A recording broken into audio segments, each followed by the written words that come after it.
Okay, today I want to do something different, and I think everybody, or well, let's say the 80% of our viewers wants to know how to do this.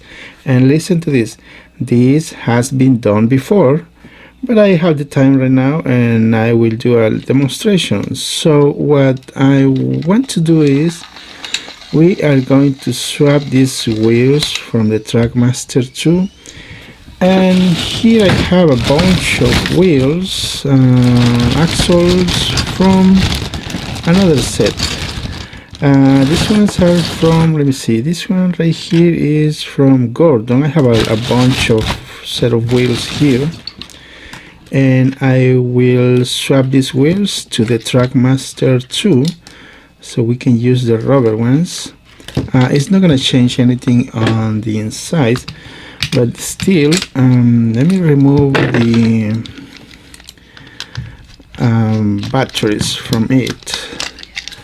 So we get rid of the batteries, and still we gotta unscrew everything from this model, Thomas. There are only 3 screws, and remember, if you don't have the triangle screwdriver, you can use a small flat head screwdriver, small flat screwdriver. So now you gotta do a little force it a little bit. It's not going to be perfect, but if you don't have the triangle, the small flat screwdriver is gonna work. So we get rid of that, and now we'll remove these parts. Now this you gotta, if you're strong enough, you just pull the wheels apart, or use specific tools. Now I am using my press vise like this, so we get rid of that. And same with this set of wheels. I mean, I have I'm stronger than a kid, of course, so I can do it like that. Now let me remove this. So I almost forgot the side roads. That's the word I was trying to say. Okay, now I'm using my fork, a small fork, as you can see right here, and slide it in, and it comes off really easy. Now with this one too, there you go.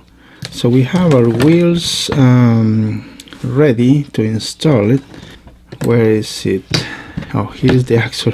Okay, so we put our wheels on the Trackmaster 2 axle like that. It's very easy. Now I will demonstrate that you can just smash it like this. I'm going to use my vise right there. Okay, trying to make it easy for you.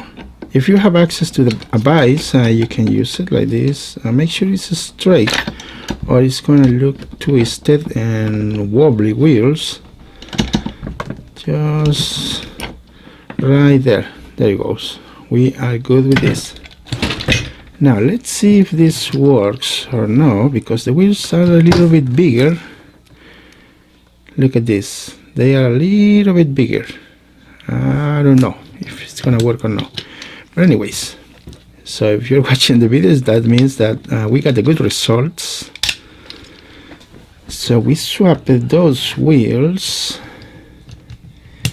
and we hope it works. Okay, probably you notice it's not, I did not remove anything else, and these kind of gearboxes or electric motor setup, everything, it's really simple. You don't need to disassemble anything else. Still, you can't let it, you know, run free, because it's the design. You can't do anything about it. Now let's do a little test. It's too tight. That means I gotta do something right here. Probably those guys who already done those videos did not tell you about this problem. See, the rubber wheel is touching right over here. It's having a problem right over here too. So what I'm going to do next is kind of moves a little bit.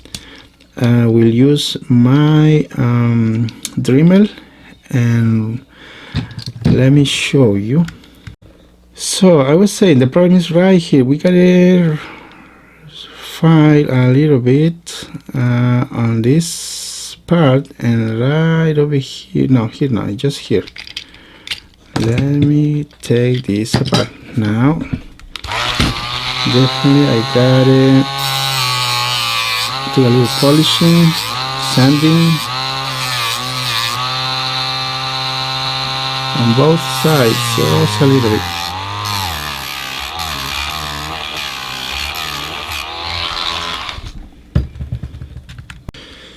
Okay, now right over here on this part,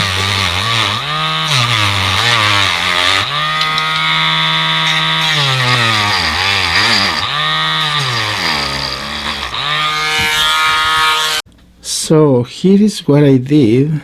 See this part right here?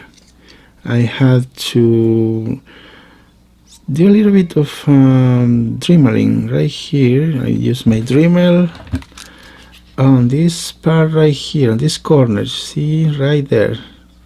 Also in the other side right here, because the wheels are a little bigger and it were you know, kind of touching the plastic part. Also on this area right here, allow me to demonstrate. See right there, there is a kind of small angle right here. The wheels were touching this area and did not let it run. So let's put this back together. And the wheels are kind of twisted because they are not intended for this, and I did a kind of a rant. Okay, let's put this back together. Let's see if works, if this thing works. Now it is working. Actually, it's not perfect, but it's working. So I already put the screws and it's working. Now let's see if the side roads work with this model, the old ones or the new ones. No, I think the new ones, the new Trackmaster 2. And again, I want to use my little fork. Let's see if this works. I don't know. This is the first time I'm doing this, and as you can see, I just made it, and I have some errors, and it's because I didn't do it before, and it's kind of working actually. So see, here's the thing: you can use your old, the side rods that this model came with, and it fits right in the all wheels. Now these are a little smaller. I could either leave it as it is, or I can put bigger ones, but I'm gonna leave it like that. We don't need to mess around with that. And now let's see if how it looks. I don't know if this is gonna be a problem right here or no, and it looks like it's not a problem at all. Now it doesn't make a lot of noise like the other kind of gear wheels. I don't like it. Remember, I know somebody already done this before, but I'm doing it to show you the process. I don't know if those guys show you how to make it or how to do it. They just talk about how they did it, but they don't show it. But I like to demonstrate and show you how this thing is done. It's pretty quite good actually. I like it better than the other wheels. Still, you can't do anything about this because it's the design is like in T. The worm gear is always engaged. It's not gonna let you run freely unless you remove the electric motor. So anyways, it's good. Look, excellent. I hope you like it. Until the next time, bye.